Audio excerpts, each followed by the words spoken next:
host Miles, and I've got to say, it's a beautiful night out there. Almost too beautiful to be talking about, decades-old mysteries, but hey, that's what we do. And speaking of mysteries, we've got someone here tonight who practically lives in the past, in the best possible way, of course. Please give a huge welcome to our resident historical sleuth, Julian. Thanks, Miles. It's good to be here. And yes, living in the past is certainly one way to put it. My therapist calls it unhealthy obsession, but I prefer dedicated research. Dedicated research? I love it. Julian, when we talk about cold cases, especially ones from, say, the 70s, it just feels like a whole different world. The tools, the technology, everything was just so different, right? Absolutely. It's like comparing a flip phone to a supercomputer. You're looking at these old files, these brittle, yellowed reports, and you just know the original detectives were working with so much less.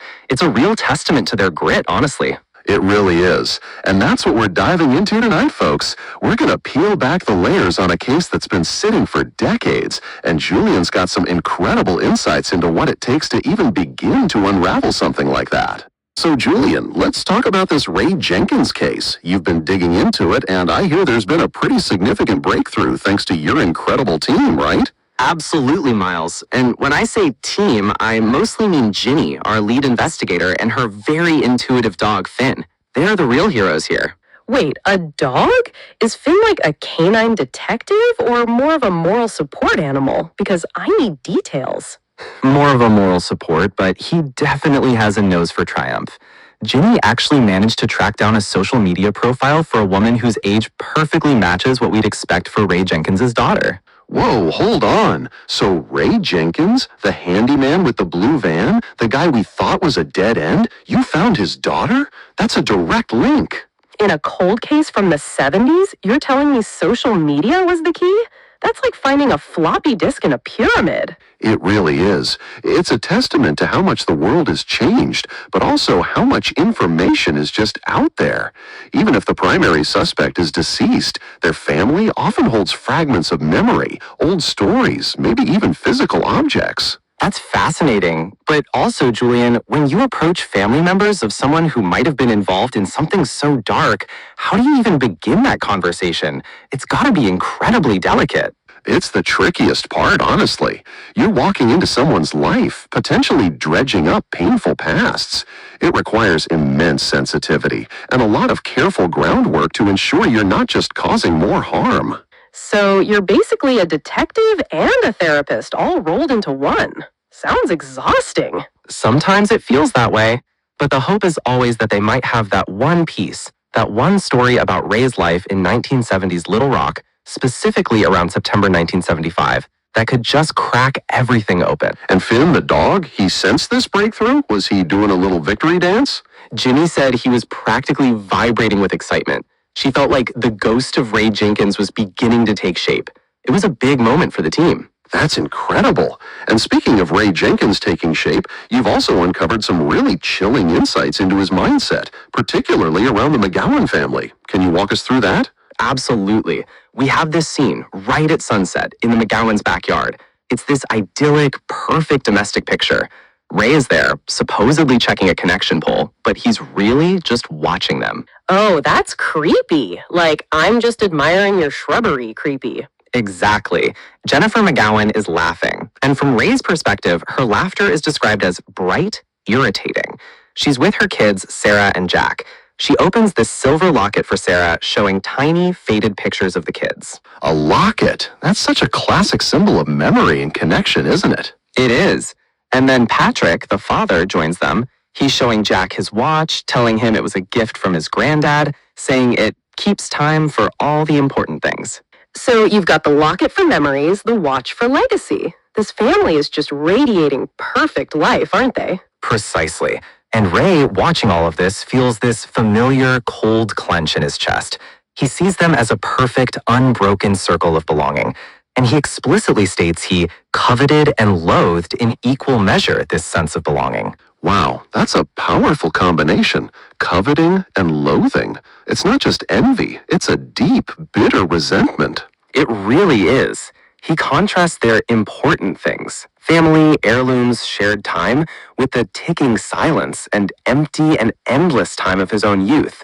It paints a picture of profound loneliness and a complete lack of familial connection. So he's not just jealous of their stuff, he's jealous of their life. That's a whole different level of dark. And that's the kind of psychological insight that really helps us understand the potential motivations behind something so horrific. Julian, this is truly chilling. We'll be right back with more of the Unsolved Files Late Night Edition after the break. Welcome back to the Unsolved Files Late Night Edition. We were just getting into the truly chilling psychology of Raymond Jenkins, and honestly, Julian, that coveted and loathed line is going to stick with me for a while. Yeah, I'm definitely checking under my bed tonight, and maybe my neighbor's attic. It's unsettling, isn't it? But that insight, that understanding of his twisted motive was absolutely crucial, because for decades, Raymond M. Jenkins was just a ghost, an unassuming lineman traveling through the heart of America, leaving unexplained trauma in his wake. A lineman, right? That's the ultimate monster next door trope. Someone you'd wave to, someone who's just doing their job. How did his identity finally come to light? Well, it was Jimmy's relentless pursuit, honestly, and the unearthing of what we've come to call his trophy box. It was a macabre collection, linking him directly to these picture-perfect families he targeted. That was the moment the ghost got a name and a face. A trophy box? Oh, that's just next level creepy. Like, did he have a little label maker for it? Thankfully, no label maker, but it was definitive. And for the survivors, who are now adults, it allowed them to reframe their trauma. It wasn't just a meaningless act anymore. It was the consequence of an identifiable evil. That's profound. And Ginny, your lead investigator, she sounds like a force of nature. And she had Finn, the therapy dog, by her side through all of this, right? She did. Finn was a quiet, comforting presence, not just during the investigation, but at all the public events too. Ginny actually established this incredible collective network for the survivors. It became a crucial therapeutic space for them to share stories and validate their pain. So Finn was basically the emotional support animal for the entire cold case team, and then some. Exactly. And for Ginny, seeing those survivors, seeing the healing begin, it reinforced why cold case work is so vital. It's not just about solving a puzzle. It's about honoring the dead by healing the living. It's shining a light into those dark corners, guided by empathy. Honoring the dead by healing the living, that's a powerful mission statement for law enforcement, isn't it? It really highlights the human element of this work, beyond just the forensics and the arrests. Absolutely. And it's a testament to the dedication required. These cases often span decades, and it's not just Ginny. There are countless officers who worked on these cases for years, even without a breakthrough. They're the unsung heroes. Yeah, shout out to all the detectives who spent their careers chasing shadows. That's dedication. And when this story finally broke, Julian, about Raymond Jenkins, the unassuming lineman, the monster hiding in plain sight, how did the public and the media react? I imagine it just exploded. Exploded is an understatement, Miles. It sent shockwaves through the country. News channels ran special reports, podcasts spun up new series, true crime documentaries were clamoring for access to Ginny and the families. Of course they were. It's got all the elements of morbid fascination. The monster next door, the picture-perfect victims, the trophy box, the lone detective with a therapy dog. It's a whole Netflix series waiting to happen. It really is. And the initial reaction was this mixture of horror, disbelief, and profound relief. For decades, these unsolved murders were local legends, whispered fears. Now there was a name, a face, a motive. A brutal but vital answer. And that headline, he could have been anyone's neighbor. That just hits different, doesn't it? It makes it so real, so terrifyingly close to home. It does. And that's the long-term psychological toll of unsolved crimes on communities. But closure, even decades later, can truly begin a healing process. It gives families who grew up in the shadow of these tragedies an explanation. So, what was the single most challenging moment in bringing Jenkins to justice, Julian? Was it the trophy box or something else entirely? Honestly, Clara, it was the initial outreach to the survivors. Imagine approaching someone who's carried this trauma for decades and telling them you finally have answers, but those answers are incredibly painful. It required immense sensitivity and trust building. That's a heavy. Thank you so much for sharing these insights with us tonight on the Unsolved Files Late Night Edition. My pleasure, Miles. Always good to be here. We'll be right back after the break with a look at some of the most bizarre unsolved disappearances in national parks. Don't go anywhere. Welcome back to the Unsolved Files Late Night Edition. We've been deep in the chilling details of the Ray Jenkins case with the incredible Julian.